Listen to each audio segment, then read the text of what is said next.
Good morning Kerala. ഇന്ന് November 24. Electoral role പരിഷ്കരണം മാറ്റിവെക്കണം. Local body തിരഞ്ഞെടുപ്പ് അടുത്ത പശ്ചാത്തലത്തിൽ വോട്ടർ പട്ടികയുടെ പ്രത്യേക തീവ്ര പരിഷ്കരണം തൽക്കാലം മാറ്റിവെക്കണമെന്ന് BJP ഒഴികെയുള്ള രാഷ്ട്രീയ പാർട്ടികൾ ചീഫ് ഇലക്ടറൽ ഓഫീസർ വിളിച്ചു ചേർത്ത സർവകക്ഷി യോഗത്തിൽ ആവശ്യപ്പെട്ടു. ഡിസംബറിൽ നടക്കാനിരിക്കുന്ന തദ്ദേശ തിരഞ്ഞെടുപ്പിന്റെ തിരക്കുകൾക്കിടയിൽ SIR നടത്തുന്നത് ബുദ്ധിമുട്ടാണെന്ന് CPM-ഉം IUML-ഉം ഉൾപ്പെടെയുള്ള പാർട്ടികൾ ചൂണ്ടിക്കാട്ടി. എങ്കിലും നിലവിലെ ഷെഡ്യൂൾ പ്രകാരം തന്നെ മുന്നോട്ടു പോകാനാണ് തിരഞ്ഞെടുപ്പ് കമ്മീഷൻ തീരുമാനമെന്നും ഉദ്യോഗസ്ഥർക്ക് മേൽ അനാവശ്യ സമ്മർദ്ദം ചെലുത്തുന്നില്ലെന്നും CEO യോഗത്തിൽ വ്യക്തമാക്കി. ഈ വിഷയത്തിൽ SIR മാറ്റിവെക്കണമെന്ന് ആവശ്യപ്പെട്ട് കേരള സർക്കാരും ചില പാർട്ടികളും സമർപ്പിച്ച ഹർജിയിൽ സുപ്രീം കോടതി നേരത്തെ തിരഞ്ഞെടുപ്പ് കമ്മീഷന് നോട്ടീസ് അയച്ചിരുന്നു. ജസ്റ്റിസ് സൂര്യകാന്ത് ഇന്ന് ഇന്ത്യയുടെ 53ാമത് ചീഫ് ജസ്റ്റിസായി ചുമതലയേൽക്കും. ജസ്റ്റിസ് സൂര്യകാന്ത് ഇന്ന് ഇന്ത്യയുടെ 53ാമത് ചീഫ് ജസ്റ്റിസായി സത്യപ്രതിജ്ഞ ചെയ്ത് അധികാരമേൽക്കും. രാഷ്ട്രപതി ഭവനിൽ നടക്കുന്ന പ്രത്യേക ചടങ്ങിൽ വെച്ച് രാഷ്ട്രപതി ദ്രൗപദി മുർമു സത്യവാചകം ചൊല്ലിക്കൊടുക്കും.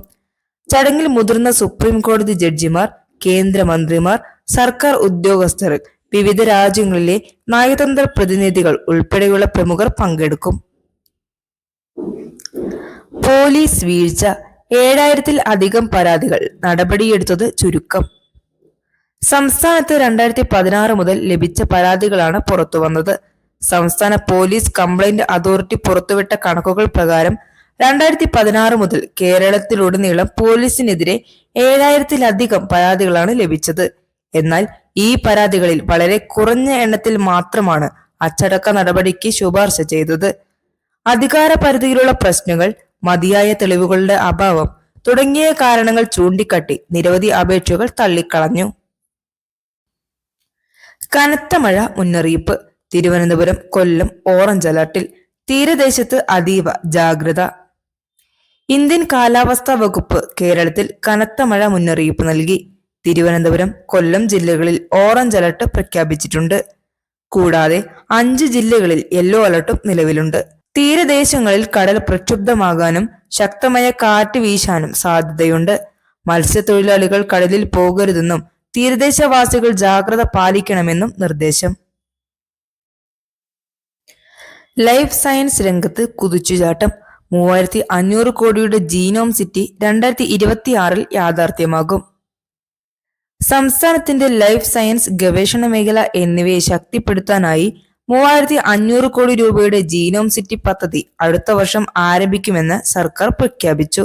2026-ന്റെ തുടക്കത്തിൽ തോന്നയ്ക്കലിലെ ബയോ 360 ലൈഫ് സയൻസ് പാർക്കിലാണ് 60 ഏക്കറിൽ ഈ അത്യാധുനിക കേന്ദ്രം സ്ഥാപിക്കുന്നത്.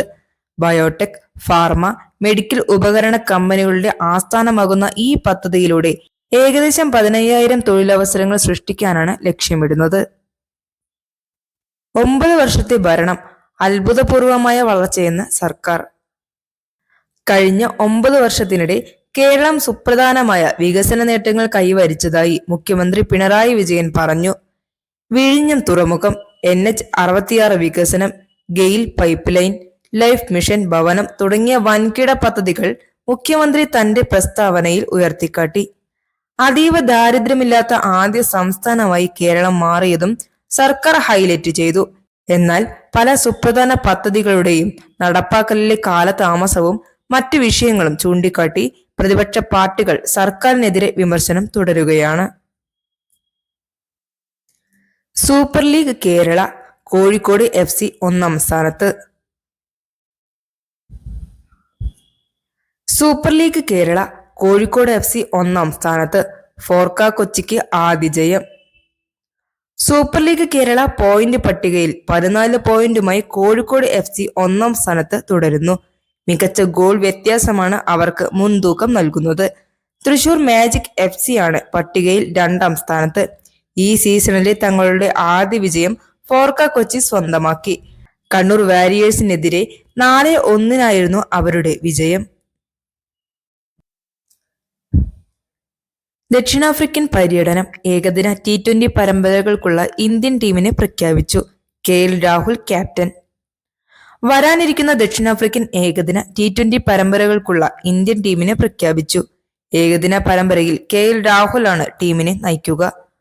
പ്രധാന താരങ്ങളായ രവീന്ദ്ര ജഡേജയും യശസ്വി ജയ്സ്വാളും ടീമിലേക്ക് തിരിച്ചെത്തിയിട്ടുണ്ട്.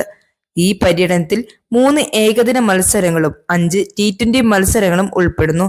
ഏകദിന മത്സരങ്ങൾ നവംബർ 3, ഡിസംബർ 3, ഡിസംബർ 6 തീയതികളിലാണ് നടക്കുക. തുടർന്ന് ഡിസംബർ മാസം 5 മത്സരങ്ങളുള്ള T20 പരമ്പര നടക്കും. രണ്ടാം ക്രിക്കറ്റ് ടെസ്റ്റ്. ദക്ഷിണാഫ്രിക്കയ്ക്ക് മുന്നിൽ ഇന്ത്യ സമ്മർദ്ദത്തിൽ. ഇന്ന് തിരിച്ചടി അനിവാര്യം. ആദ്യ ഇന്നിംഗ്സിൽ ദക്ഷിണാഫ്രിക്ക കൂറ്റൻ സ്കോർ പടുത്തുയർത്തി. സെനുരൻ മുത്തുസ്വാമിയുടെ മികച്ച സെഞ്ചുറിയുടെ പിൻബലത്തിലും മാർക്കോ ജാൻസന്റെ നിർണായകമായ 93 റൺസിന്റെ സഹായത്തോടെയും പ്രോട്ടീസ് ആദ്യ ഇന്നിംഗ്സിൽ 489 റൺസിന് പുറത്തായി. ഇന്ത്യൻ ബൗളർമാരിൽ കുൽദീപ് യാദവാണ് തിളങ്ങിയത്. അദ്ദേഹം 4 വിക്കറ്റുകൾ വീഴ്ത്തി. മറുപടി ബാറ്റിംഗിനിറങ്ങിയ ഇന്ത്യ ഇന്നലെ രണ്ടാം ദിനം കളി അവസാനിക്കുമ്പോൾ വിക്കറ്റ് നഷ്ടമില്ലാതെ 9 റൺസ് എന്ന നിലയിലാണ്. നിലവിൽ 480 റൺസ് പിന്നിലുള്ള ഇന്ത്യക്ക് മത്സരത്തിൽ നിലനിൽക്കണമെങ്കിൽ ഇന്ന് ശക്തമായ തിരിച്ചുവരവ് നടത്തേണ്ടതുണ്ട്. പരിക്കേറ്റ ശുഭ്മൻ ഗില്ലിന് പകരം ഋഷഭ് പന്താണ് ഈ മത്സരത്തിൽ ഇന്ത്യയെ നയിക്കുന്നത്. കഴുത്തിനേറ്റ പരിക്കാണ് ഗില്ലിന് തിരിച്ചടിയായത്. വാർത്ത തുടരും. Signing off.